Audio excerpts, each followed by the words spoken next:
And we're live. I wasn't sure if my computer was going to process that. Dawn here with Romance Happy Hour, of course, and I am joined by Dylan. Hello, Dylan. How are you Hello. today? I'm so glad you made it. Yeah. Our power It went was so out close. like about an hour and a half before we were supposed to start the show and just went on like about 5 minutes ago. So I'm glad I made it. I couldn't get my Yeah, phone to work. I couldn't get my hotspot to work. And I'm home yeah. alone because, like my husband is gone with a car and both my teens are gone with cars. So I'm stuck at home. So I couldn't even go anywhere. So yeah, I'm glad it worked out. Nice. I mean, it must have been peaceful. You didn't even have electricity. You just had to sit there in the dark staring at your reflection in the mirror or, Right. just reading. I mean, I guess you could go to a window and read a book. What'd you Well, I do? did open up the window here because I was thinking, I could go outside, but I'm actually reading tonight from Make Me Yours Cowboy Mhm. that comes out next Tuesday. And so I didn't want to sit in my backyard and read out loud in case, my neighbors were outside. So I opened up the shades and was hoping that maybe since it is what today is like the second longest day of the year, um, Yeah, that maybe I would have enough sunlight to get through. But yeah. lo and behold, I have power. So, Yay. I'm glad. yeah, me too. I was preparing to read something. I was like, "Okay, what am I gonna read?" And I just pulled something up, and like, that looks good. But I'm glad you're here so that I don't have to. Yes. Yes, and And I then used the last bit of ice to tide me over until we got power going again. So yeah. but what do you have in there with your ice? That's the question. Oh, you know what? I went back to my Deep Eddy grapefruit vodka mixed with bubbly Yes. lime, and it's like the perfect Yummy. summer beverage. So Nice. Nice. Yay. yes, that's what So I'm what are you that's working on what I'm besides having a release? So I've got that coming out on Tuesday. And then shortly after, I've got the next Mountain Man book. July is for Jonas, the series that I'm doing that's shared with Casey Rose and Eve London. That book is coming Mhm. out first part of July. And so yeah, it's a lot. And then I feel like Busy. summer with 3 kids home, I have been trying to write like crazy, and with 3 kids home, I just am not getting anything done. My son has 3 different camps and things going on, and yeah, it's been hectic. So Yeah. so yeah, so Yep. it's I'm just trying to keep my head above water. How about you, Dawn? I You've feel been like busy. I'm I've been busy. Real estate's obviously hot right now. Mhm. But I'm working on trying to get my books written. Need to get 2 done by the end of the year, and I am trying to get a release out, in August, possibly, to coincide with, I think, National Pet Day or something like that. So the must love Okay. pause. We'll see if I can get that out. I just got to get my rear in Awesome. gear.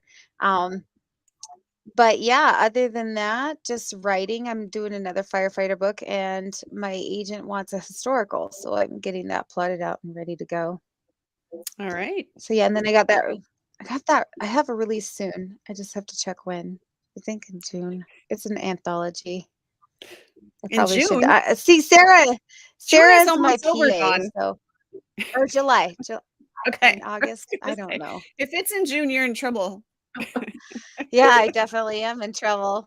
I mean, yeah, that's where I'm at. I'm a hot mess. My mother-in-law is here, so she's here for another week. So I'm also All right. super distracted, not getting a lot of work done. So yeah. Well, and we have So we are here. Yeah, go ahead. yes.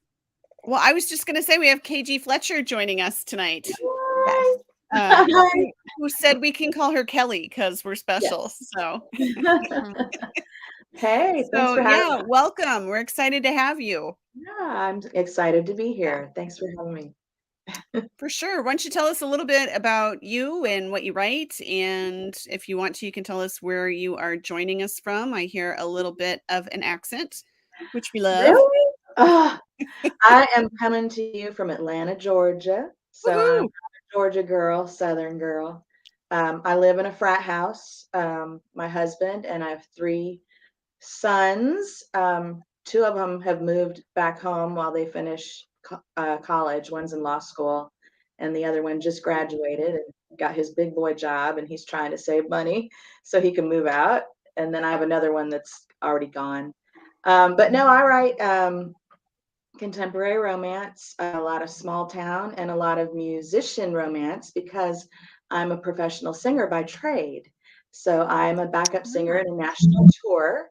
So I am on the road a lot, and I get a lot of inspiration um, with my band family and some of the places we play and the people we meet on the road.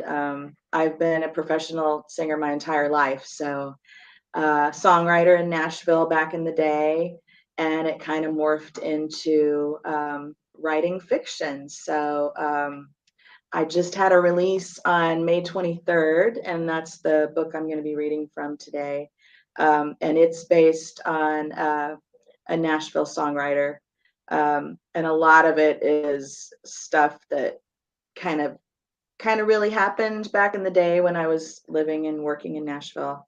And we actually wrote an original song for the book that's on Spotify now. So that was a really So fun part of this last release. So yeah, my husband's a musician too. So, and my oldest son is a musician.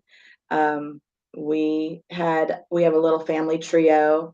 And during the pandemic, we had a YouTube channel and we would do a daily ditty every day at happy hour. So I love the happy hour concept. And it was just something for people to look forward to every day while we were all in lockdown. And people are like, you got to bring back the daily ditty. And I'm like, I know. But anyway, so that's a little about me.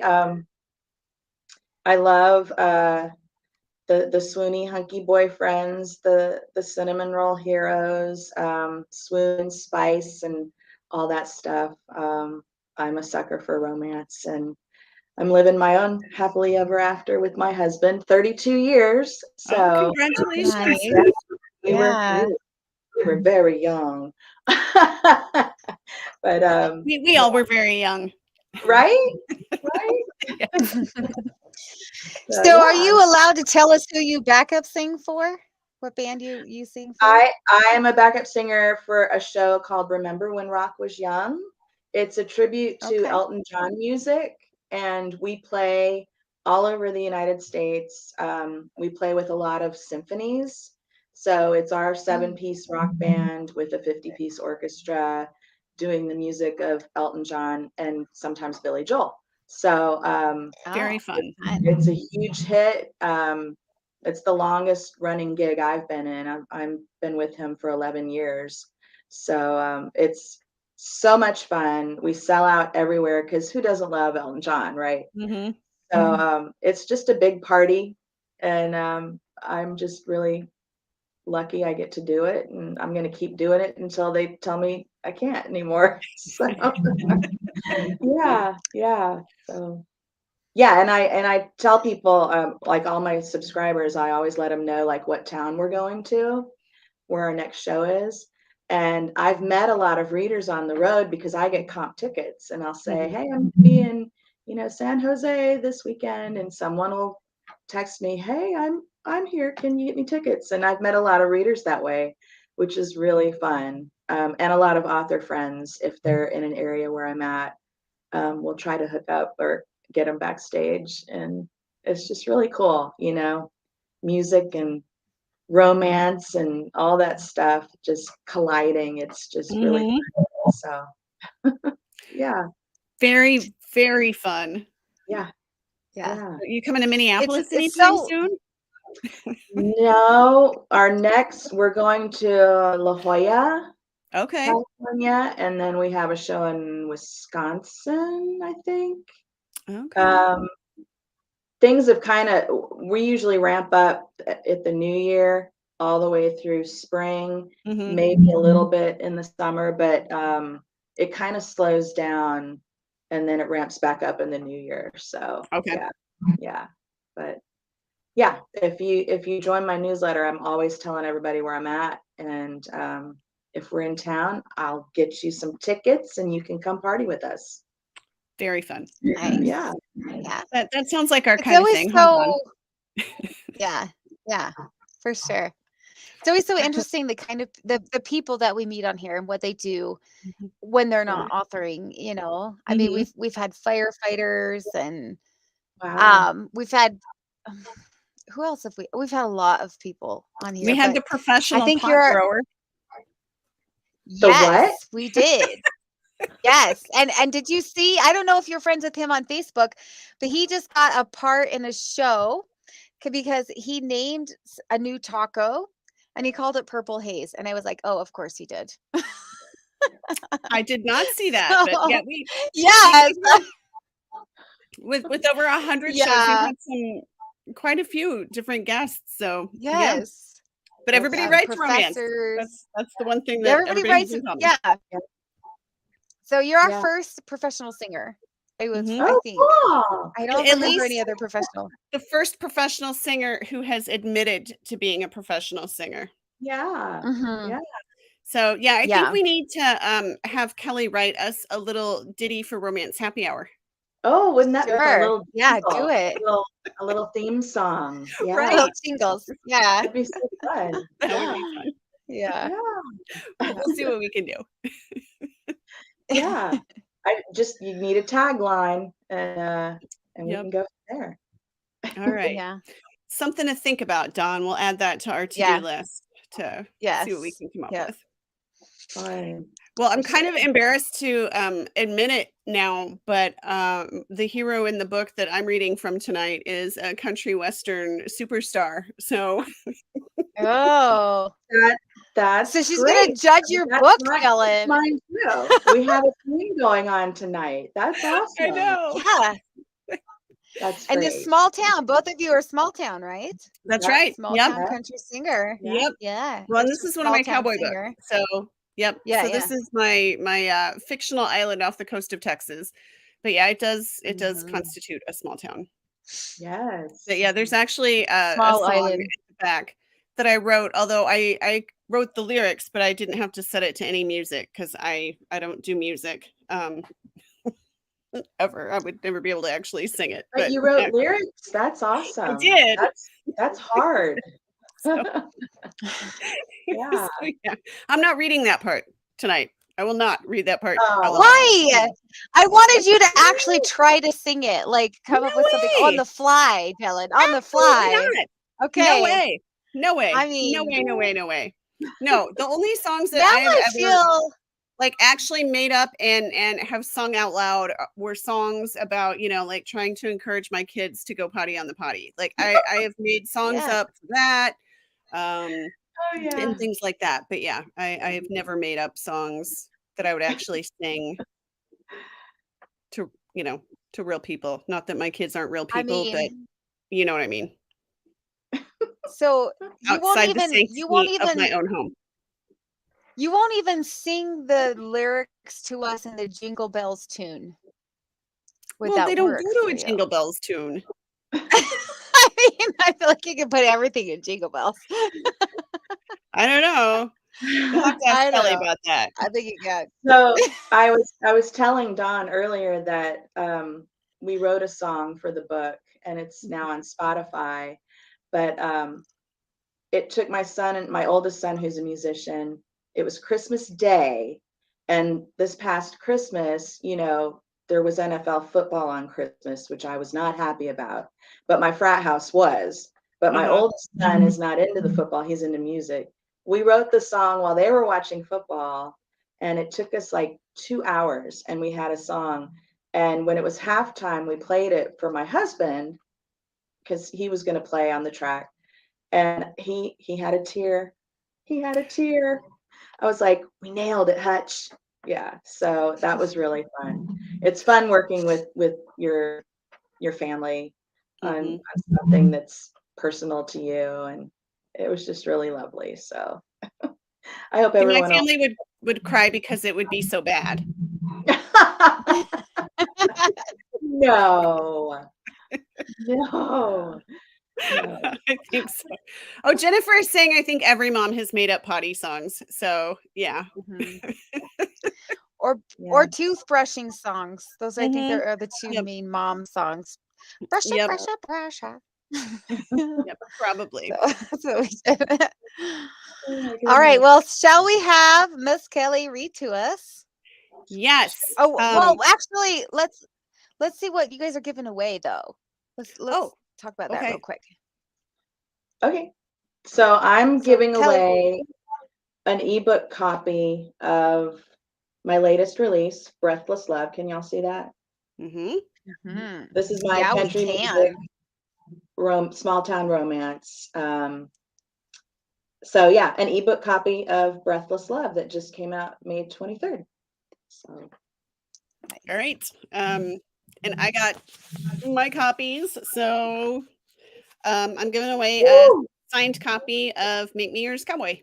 So, and I am going to have this one open internationally. So you can Oh, enter both giveaways on our Romance Happy Hour Facebook page. So yeah. and Dylan said she's going to give away a bonus copy to me, right, Dylan? I don't I'm just remember kidding. saying I'm that out kidding. loud, I'll John. buy it. I'll buy it. I'll buy it. Teasing. I'll buy it at stores. I'm teasing. I just need that.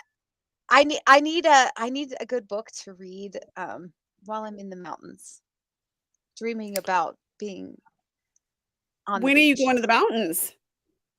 all the time. Oh, okay. All the time.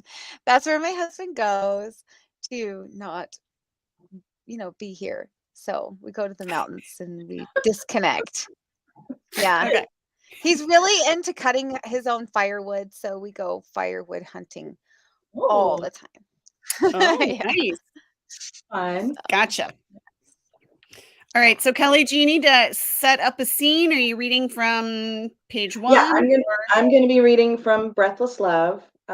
It's my country music romance, contemporary small town romance, and this is actually book 3 in a family saga. It's going to be a 5-book series. Book 1 is the oldest brother, Teddy. It's called Faultless Love. Book 2 is the broody brother in the family, Walt. And I then book love 3, Rudy. yeah, oh, he was fun. And book 3 is the youngest brother. This is Hank. He's the youngest brother. He has, they live in a small mountain town in Georgia. They have a family Christmas tree farm and winery. And Ooh. all the brothers work on the farm, including Hank. But Hank has always had huge dreams of becoming a country music artist. And he has a band in the small town called the Bonafide Band, and they play all the local bars and at the festivals. And they have one sister in the family, Becky, and she does a lot of festivals at the farm, like the Honeybee Festival, the Harvest Hoedown, things like that. And his band always plays for those, but he has really big dreams. Well, at the beginning of the book, his band has just broken up. They had just gone to Nashville to record some original music to try to get better gigs instead of just the bar scene. Because Hank's like, if we have, a demo tape and we play better music, then we're gonna get better gigs. Well, the band wasn't too crazy about their Nashville experience, and one of them decided to go backpacking across Europe. One decided to marry his high school sweetheart, and I don't know what the other one was doing, but they all broke up. So Hank's feeling sorry for himself in the beginning of the book, and we open the scene.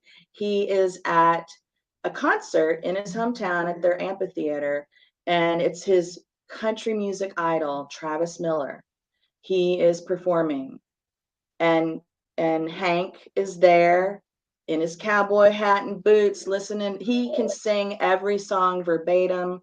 He can sing it just like Travis. It's the songs he cut his teeth on. Well, he's been drinking a little bit of beer, and he's a little woe is me, and feeling kind of sad because he's like, I'm just gonna have to work on the farm, or I mean, unless I go and do a solo thing, which he's not sure he can do. Well, I'm going to read you. It's a little bit into the first chapter, but he meets this t-shirt girl who's selling t-shirts at the concert. She notices him and she offers him some cold water. It's really hot and she knows he's a little tipsy, and they strike up a conversation. And so I'm just going to read from the middle of this is in chapter 1, beginning of the book, but I'm going to go from the middle to the very end of the chapter, and you'll understand as I go through this. So Okay, we're gonna pop you up there. okay, with my And glasses. Hi. Okay, here we are. This is Hank. Thanks. He took the bottle, twisted the top off, and guzzled half the contents before coming up for air. The woman in front of him stared, her eyebrows hitched with curiosity. What? He panted, sliding the chilled plastic across his sweaty brow. God, it felt so good. You're cute, and I'm Ella May. She thrust her hand over the counter to shake his. Hank licked his lips and carefully set the water bottle next to a stack of neatly folded t-shirts for sale. He did a double take, imagining Travis Miller frowning in the image. Goodness, was he that drunk? Reaching for her hand, he awkwardly leaned forward and pressed his cool lips against her skin, his eyes never leaving hers. My name is Hank Bennett, and I'm pleased to meet you, Ella May. Her pink mouth lifted into another one of her dazzling smiles. Did your daddy teach you that trick too? Nope, that's all me, Ella May. It's a Hank Bennett special. He gave her one of his signature smirks, hoping she was impressed. Easy, fella. I think you need to finish your water. She broke their connection and handed off the half-drunk bottle. Hank winked and took a sip. So where'd you get the name Ella May from? It's pretty. He watched her demurely tilt her head as if pleased. My daddy was a musician and a huge fan of Ella Fitzgerald, and my grandmother's name was May. Put the two together and you get Ella May. Hank spoke with exuberance. I love it. So, you like Travis Miller's music? She rested her forearms on the counter and leaned forward as the wail of a steel guitar floated through the air. Hank noticed the top of her crop top gape, where he caught a glimpse of her lacy bra underneath. A rush of heat surged across his cheeks, and he took a hefty gulp of cold water to cool his surging libido. Darn, she was easy on his eyes. I do. Travis is the reason I got into music. Oh, so you're a musician too. She perked up with interest. I thought I was. Hank crushed the empty plastic bottle in his hand, the dejected tone of his voice noticeable. They were interrupted by a pair of concert-goers who eagerly pointed out t-shirts they wanted to buy, Ella May going into sales mode. Hold that thought, she winked. Hank watched as she convinced the pair to buy more than just tees. By the end of their 5-minute shopping spree, they'd bought matching koozies, baseball hats, and a keychain.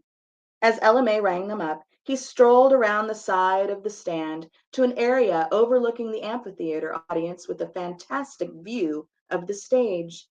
Travis Miller was smack dab in the middle, lit up in the giant orb of a spotlight, his vocals smooth in a rare ballad among another weeping swell of a steel guitar.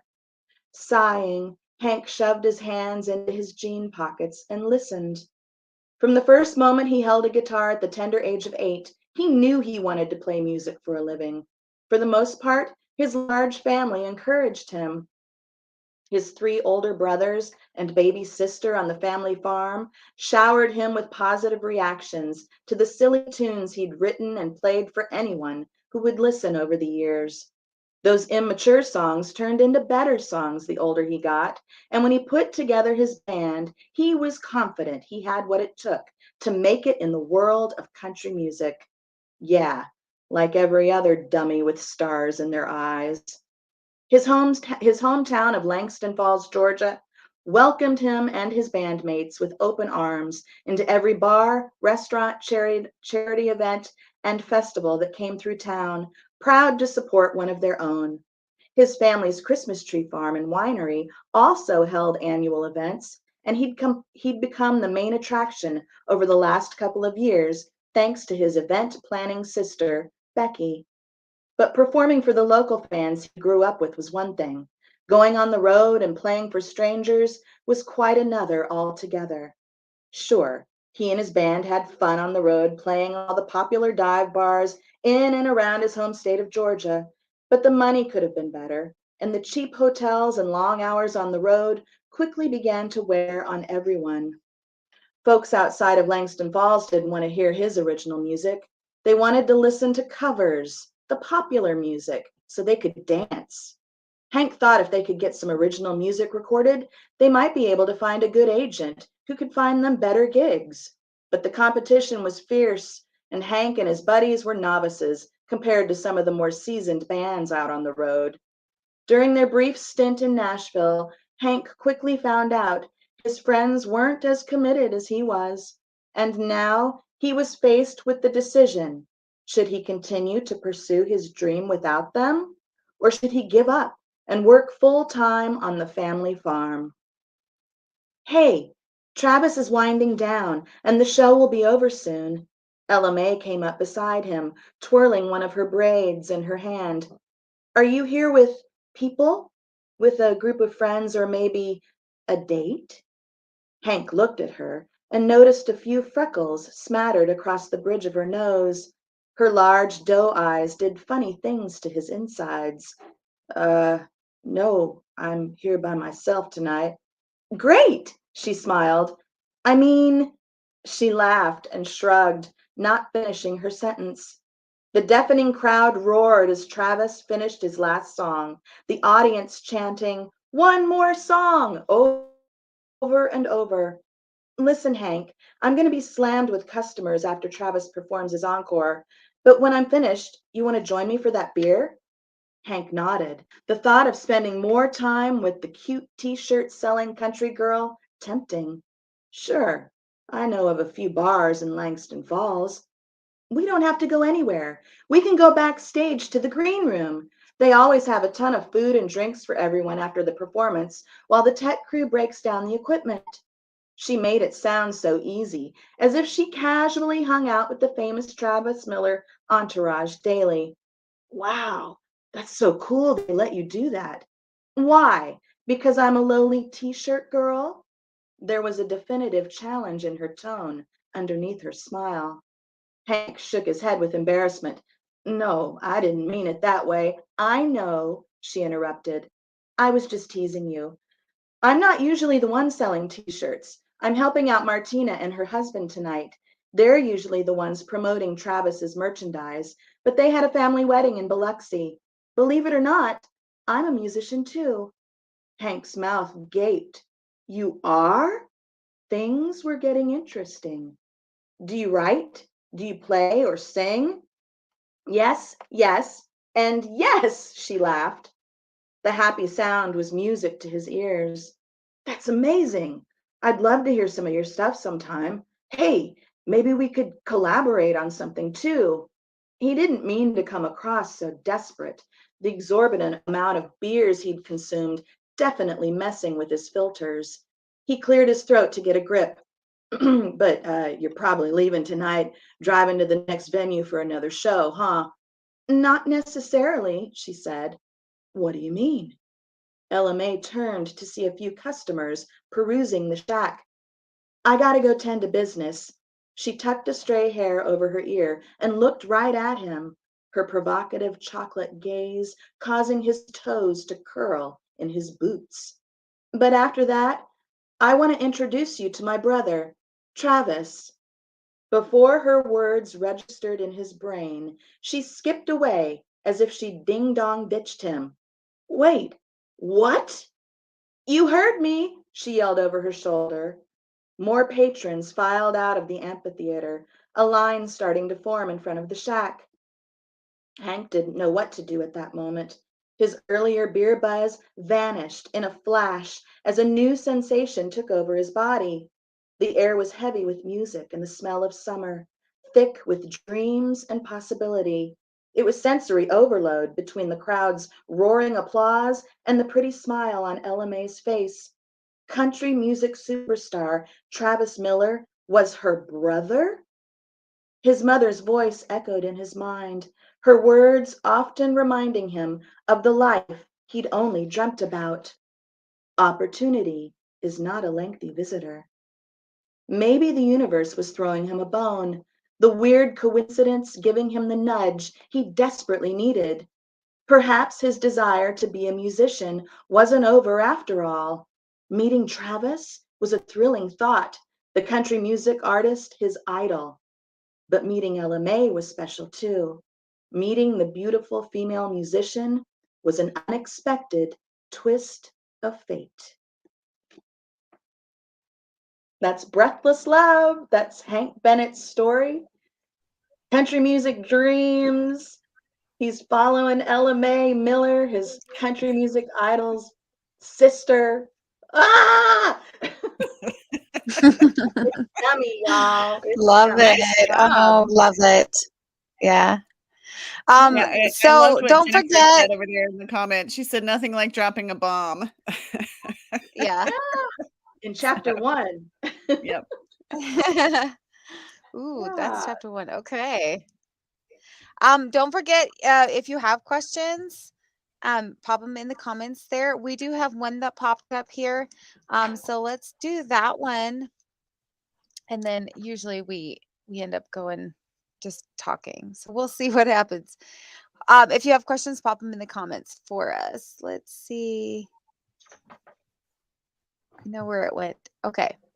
How many books have you released? And Dylann, we're going to ask you this one too, as well, after Kelly. Oh, is that a question for me? Yep. So Breathless Love was my 16th romance. So I And have 16 all of your books books, there. and all of them are centered around music?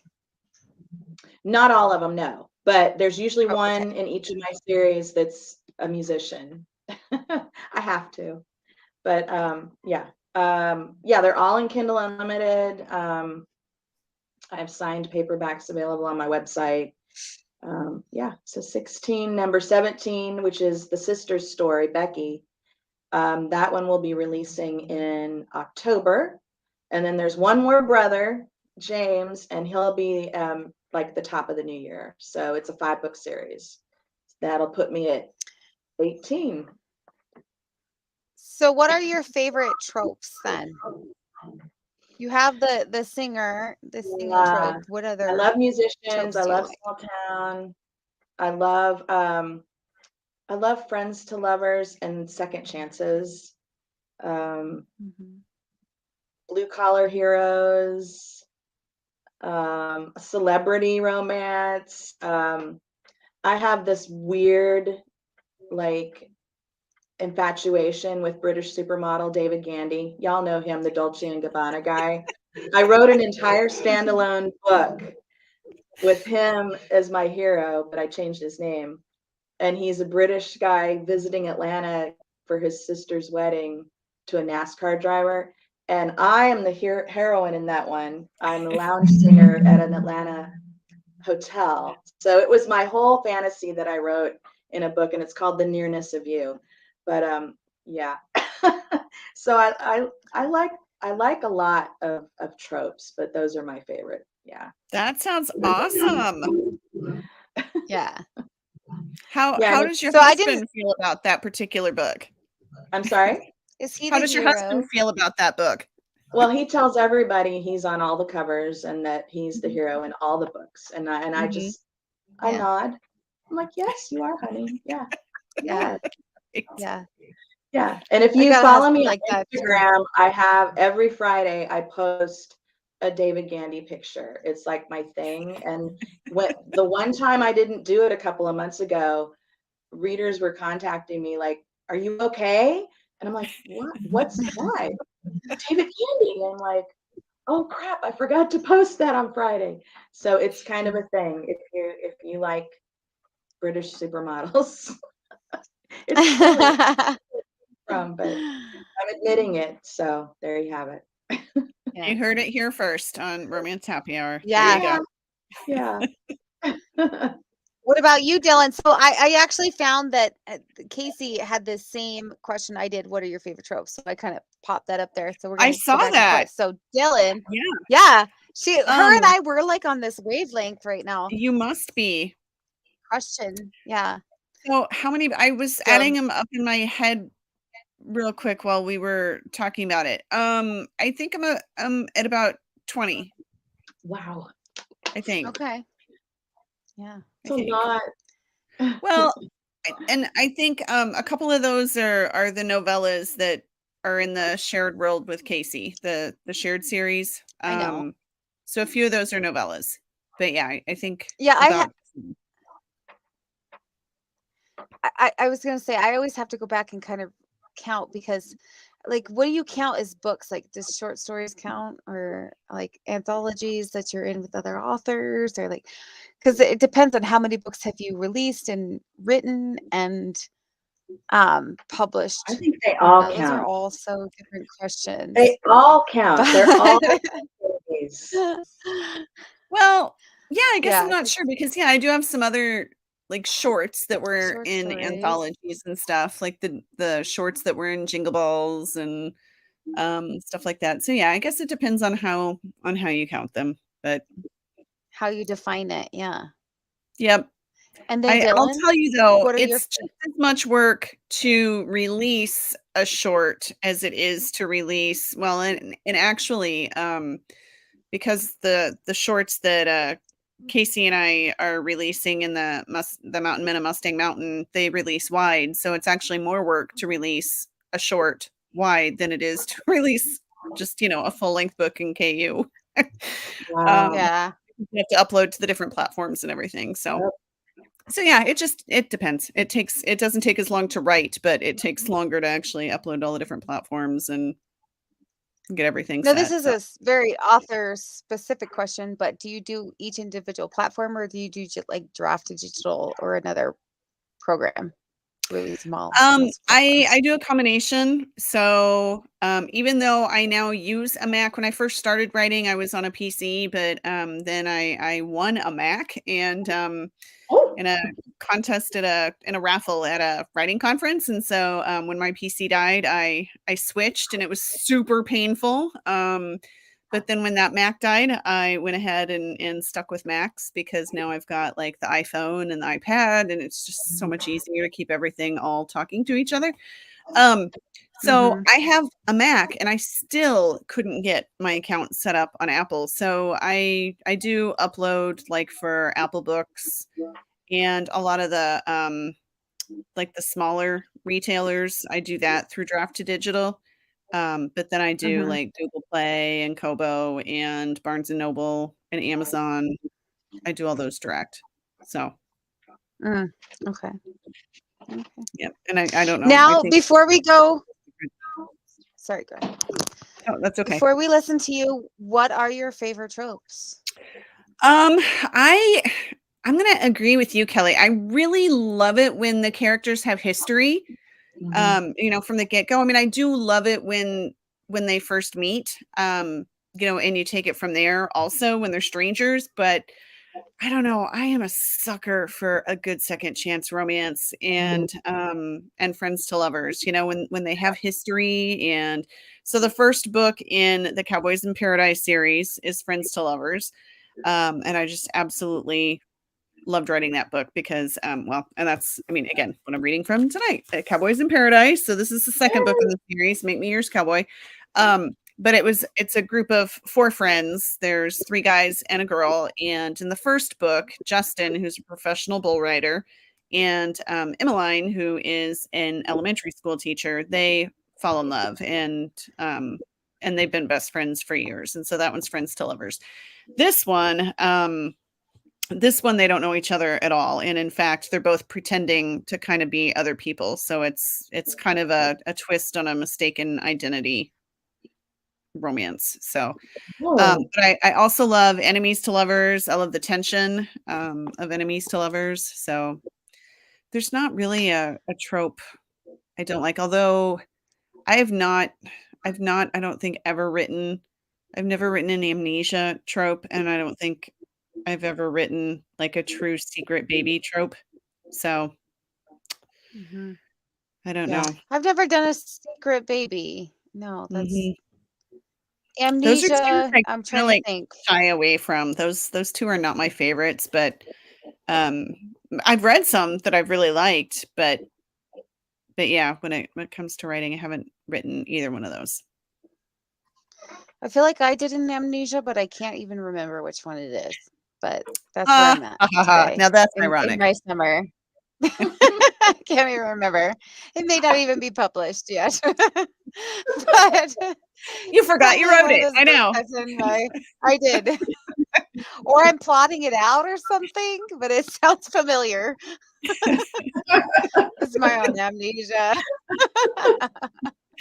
That's mom brain to me. Yep. Yeah, yeah. Yep. All right, Dylan. Well, it is time to hear from you, my dear. All right. Oh, and there we go. I know that's rather abrupt, Dawn. You gotta warn a gal before you just toss me up there like that. All right. My So, like I said, apologies. that's okay. I am going to read from Make Me Yours Cowboy. This is the second book in the Cowboys in Paradise series. Y'all, this cover is, I don't know. It's got to be probably, I don't know, probably my favorite cover that I've ever gotten. I mean, they sent this to me and said, "Do you have any changes?" And I said, "Absolutely not. I like that as is." I think it's the first time that has ever happened. So yes, this is Knox, and he is a country western superstar.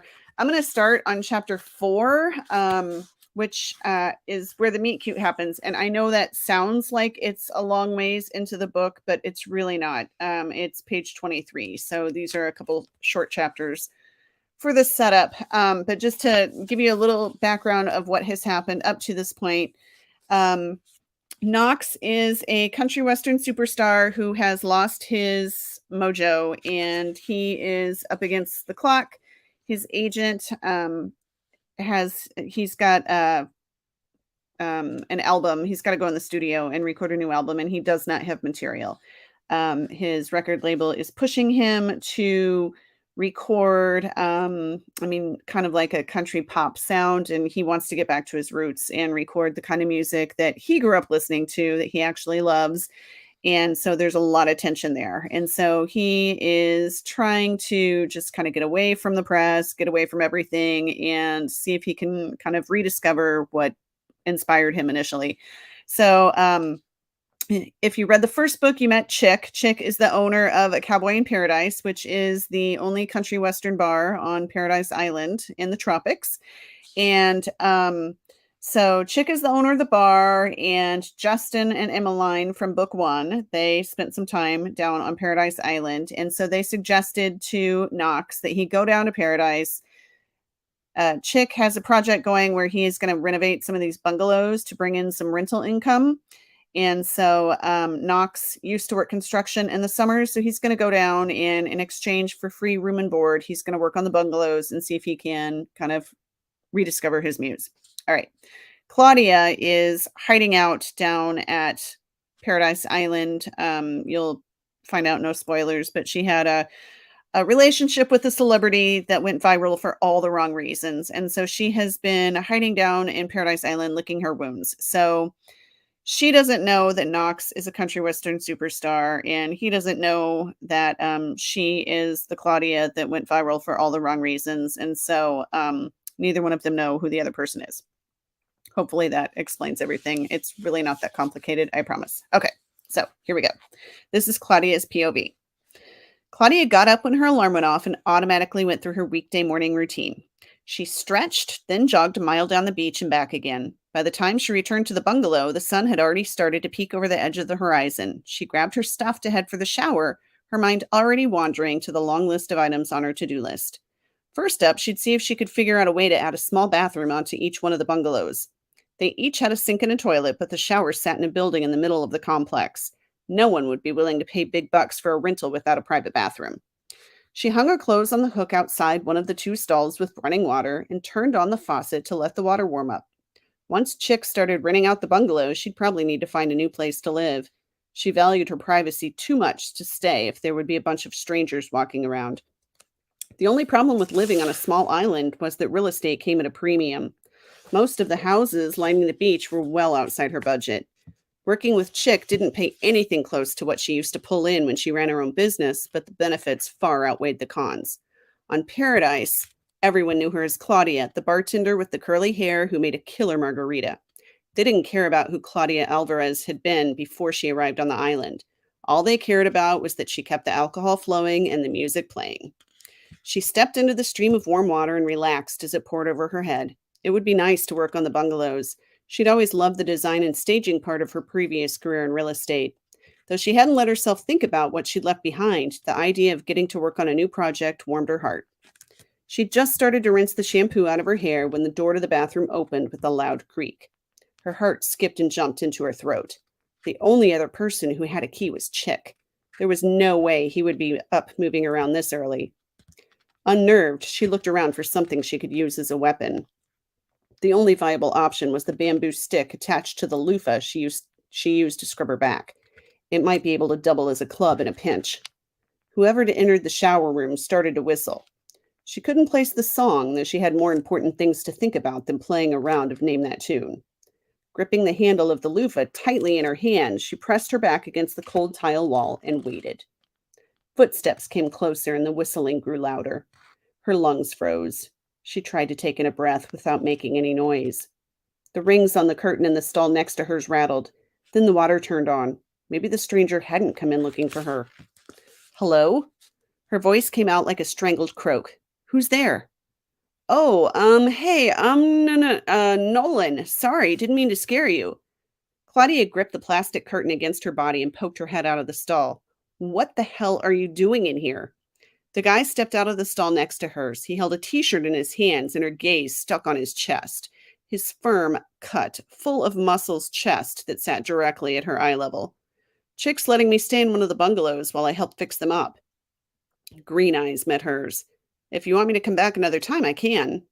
She'd lost the ability to speak thanks to her mouth going as dry as the Sahara. Ducking back into her shower stall, she opened her mouth and rinsed it out with water from the shower. Chick didn't say anything to me about having someone help out. Well, I don't know what to tell you. I just drove down last night. Maybe you want to take it up with him? His voice. It was deep and almost musical. It pissed her off. How dare Chick hire someone to work on the project without telling her? And not just someone, a hot guy with pecs and abs and a voice that sent a shiver racing up and down her spine. I will. She ducked her head under the faucet to finish rinsing her hair, then twisted the knob to end her shower. She'd left her things hanging in the first stall since she hated when they caught the spray from her shower. This meant she had to walk past the shower stall he was using to get to her clothes. She tugged her towel around her chest and tucked the corner in between her breasts. The only thing that could make this morning any worse would be her foot slipped out from under her and she landed on the hard tile floor, on her back, half in, half out of the stall.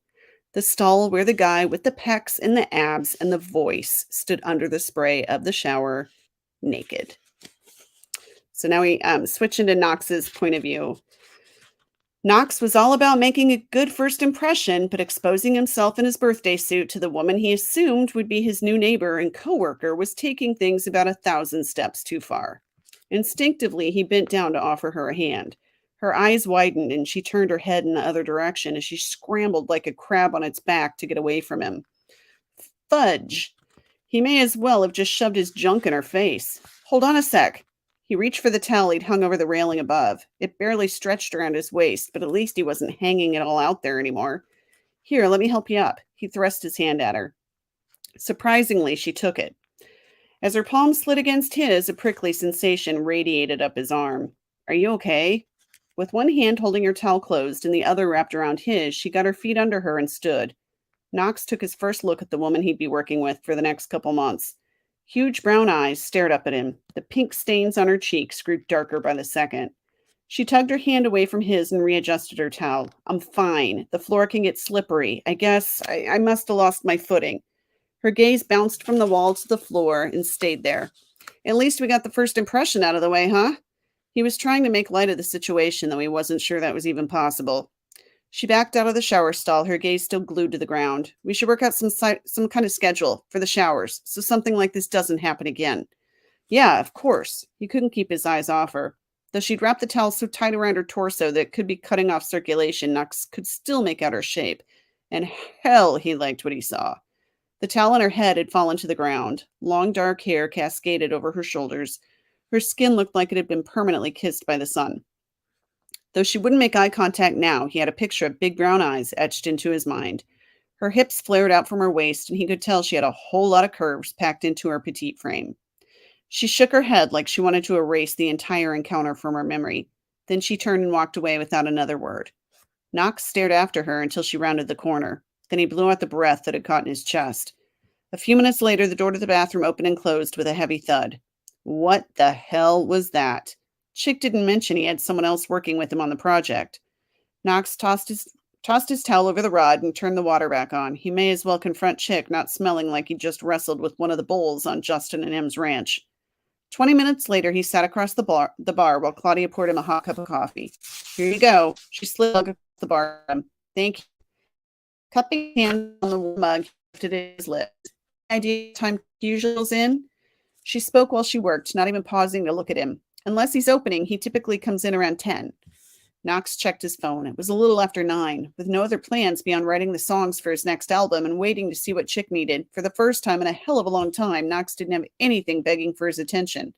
The feeling was an odd combination of freeing and anxiety-inducing.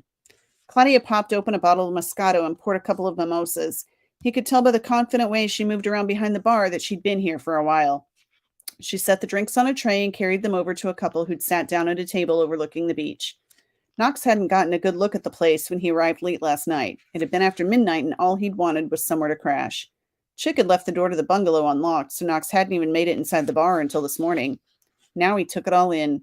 Cowboy and rodeo decor hung from the walls. Neon beer signs cast a colorful glow. The main attraction was the horseshoe-shaped bar that took up a huge portion of the space. Thanks to Justin and M's description of the place, Knox had an idea of what it would look like in person. But all the adjectives in the world wouldn't have been able to do justice to the floor-to-ceiling view of the beach. Knox had spent the better part of the last 18 months living out of a tour bus. He didn't mind, but he'd felt closed in. He'd grown up on a couple thousand acres of ranch land and missed being able to look out the window and not see another person or building for miles. Staring out at the vast expanse of ocean gave him the same feeling. There he is. Chick's scratchy voice came from the main entrance. How was the trip, son? Knox got up and turned in time for Chick to pull him into a gruff embrace. Uneventful, just long. Yeah, it's a trek to get down here. Worth the view, though, don't you think? Chick clapped him on the back, then turned to face the ocean. It's amazing. Think you'll find some inspiration here in paradise? Knox's gaze drifted from the beach to Claudia as she stepped behind the bar. Yeah, I think I might. I see you met Claudia. Chick slid onto a stool and smiled as she set a mug of steaming coffee down in front of him. He walked in on me in the shower. She cocked her hip and planted a hand on her waist. You didn't tell me you needed more help with the bungalows. We've already got Antonio working off his bar tab. Chick took a sip of his coffee. Yeah, but once Antonio clears his debt, he'll want to be paid. Knox here is working for room and board. Her eyes flashed with annoyance. Then she turned her gaze on Knox. I thought you said your name was Nolan. It is. He looked at Chick. He told him he wanted to fly under the radar. Wouldn't do him any good to go to the trouble of making arrangements for a private getaway if someone found out who he was. It's a nickname I came up with for him. Chick made a fist and rapped his knuckles on Knox's head. He used to love knock-knock jokes when he was little. Claudia rolled her eyes. Great, so the two of you go way back. Too bad you couldn't have warned me we'd be having a long-term visitor. How long do you think you're staying? Knox felt like he'd passed the first hurdle with her, but still had a long way to go to gain her trust. I'm not sure yet. Depends on how long Chick needs me. I'll print a copy of the list of things I've come up with so far. Knox pulled out his phone. Do you want to just text it to me? She blew out a breath. I don't text. Email? Knox narrowed his eyes. She shook her head. I guess a paper copy will work just fine then. He drained his coffee mug and got up to get a refill. Working with Claudia might be a little more challenging than he thought. She blocked him from stepping behind the bar. You need more coffee? Yeah, I was just going to grab it myself. Let's get one thing straight. This area, she gestured around the back of the bar, is my space. That area out there is yours. You want something from behind the bar? I'll get it for you. Otherwise, you're on your own. Knox held out his mug. Okay then, could I please get a refill on my coffee? She set the carafe down on the bar. Help yourself. Clearly, someone was feeling a little threatened by his presence. Knox would need to find a way to assure her he wasn't after her position at a Cowboy in Paradise. All he wanted was a place to hide out for a few weeks, work with his hands, and see if he could reconnect with the inspiration that had provided him with 4 #1 hits. Chick might think the world of Claudia, but Knox didn't trust her enough to tell her the truth, and he didn't have enough time to find somewhere else to hide if she blew his cover. Look, I think we got off on the wrong foot this morning. Can we start over? He asked. She glanced up at him, her eyes slightly narrowed. I'm Nolan. He held out his hand. It's nice to meet you. After a few seconds of hesitation, she slid her palm against his. Claudia, nice to meet you too. The same prickle of awareness buzzed up his arm. She was an attractive woman. The dark eyes, thick curly hair, curvy hips, and full pink lips attested to that. But Knox wasn't looking for a woman, not even a one-night stand, though Claudia didn't seem like the type who'd be into that kind of thing anyway. He needed to shut down any hint of attraction he might be feeling, and fast. He loosened his grip, and she pulled her hand away. That wasn't so hard, was it? The frostiness in her eyes thawed a little. Not so bad. I'm between jobs right now. Chick offered to let me crash here for a couple months in return for helping him out. I'll try not to get in your way, and I'll be gone by the end of March at the latest. Does that work for you? She nodded. Great. Now where's this list of projects? I need to start doing something or I'm going to get antsy. That was it. Sorry, I know I went a little over, but I wanted to get to the end of the chapter. Oh, No, that's you're great. good. You're good. It's great. So, Yes. So, and we only got one more question in, which is perfect because like I've been enjoying the books instead this time. But I let's think see. so many people are at Book Bonanza this weekend. Mm-hmm. Yeah. Yeah. I know. That's It where was a couple actually of our regulars are. Mhm. This one's Dylan specific. Dylan, did you have to do research for writing a cowboy, or did you grow up writing or on a farm? So I grew up in Texas. I did not grow up riding. I mean, I've been on horses and my grandparents had a farm. If you have ever read Sweet Tea and Second Chances, Cassie's grandparents' place is based on my grandparents' farm. And they had a pony and their neighbors had horses and stuff. But yeah, I mean, I did have to do research for writing cowboys, and so the first book in the series, Kiss Me Now, Cowboy, with Justin, the bull rider, I actually talked to the marketing guy from the PBR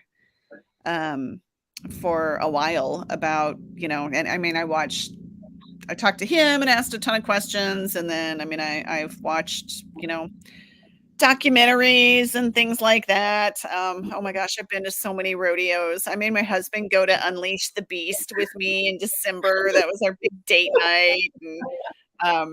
And we bought tickets because How'd you like it? well, I mean, I loved it, but we bought tickets that, I mean, I wasn't going to fork out like the big bucks. So we bought tickets that were kind of at the, at the end of the arena, and we got there and the guy said, "Oh, you can't sit there. We've moved you." And I was like, "What?" Just thinking they were going to put us like up in the nosebleed section. And I guess because that's where they had set up like all of their equipment and everything for filming and stuff was like right in that section. And so they moved us and we were over right by, like the corrals and everything, the pens where they kept the bulls. Oh, wow. We're like literally right there. And so I was telling my husband, I said, "You're not really participating in a PBR event unless you can like smell the bull, the bull too." Yeah. So yeah, we were up close and personal, and it was a lot of fun. But yeah, I mean, I've been to a couple different PBR events, and Yeah. I've always enjoyed it. So Cool. Well, so yeah, so I did events do haven't this. Yeah. Plus, I have Dawn, who tells me every time I get something wrong because she was a rodeo queen. Nope, not a queen. Nope, not a queen. But I did date. Did rodeo, and I did date a bull rider. I just remember. I was gonna say. I remember like they're going to practices because bull riders practice, and we were sitting on the fence. They had like this seatings above where the bulls would come underneath you. So just like seeing the bulls like coming underneath my butt thinking, ooh, like all they have to do is like go like this and my ass is grass. You know? Sorry, I said ass. I got chased by a bull once. I'm gonna get poked in the butt. Oh, wow. You got chased by one? Were you in Spain? Yeah. Because well, I was little. Like I was, I don't know, probably like maybe like 8. But my grandparents lived on this farm and they had a ton of acreage, but you know, they didn't farm it or anything because they had retired and they just liked having the land and I mean they had some chickens and you know, it was kind of like a hobby farm, but they leased a lot of the acreage around their place to neighboring farms and stuff. Um and we thought we were going out because we were visiting during the summer and my mom, you know, said, oh, we can go down and, you know, feed the horses. And so we would take them sugar cubes and apples and things like that. And we'd walk out in the pasture and feed the horses. Well, Grandpa didn't tell us that the horses weren't in that pasture anymore. He had leased it to somebody else who had a bull out there. So we went traipsing down to go feed the horses and came across a bull. And I just remember my mom saying, run. Oh my God. So we ran. Oh So my we were gosh. Yeah. chased by a bull one time. Whew. Holy cow. I was charged by a bull, but I was on a horse. So I can't imagine like being on the ground being charged by a bull. So I and being like blocked it. what? Like I don't even think like it was 5 close to feet? us. I mean, it was, you know, it wasn't Oh, like it good. was right there. I think she just saw it and was like, "Oh, that is not a horse," you know, like we're getting out of here, run. That's a And it bull. came like Yeah. running at us, but I don't think we were in immediate threat of being, you know, like flung over the fence or Yeah. anything. You know what's funny is the town I live in, they actually have a bull named, oh gosh, now I can't even remember his name. But Ferdinand? That was always one of my no, favorite definitely, books. Isn't it? Yeah. oh my Ferdinand the bull gosh. who liked the roses. No, Yeah. Dobacious. What is that word?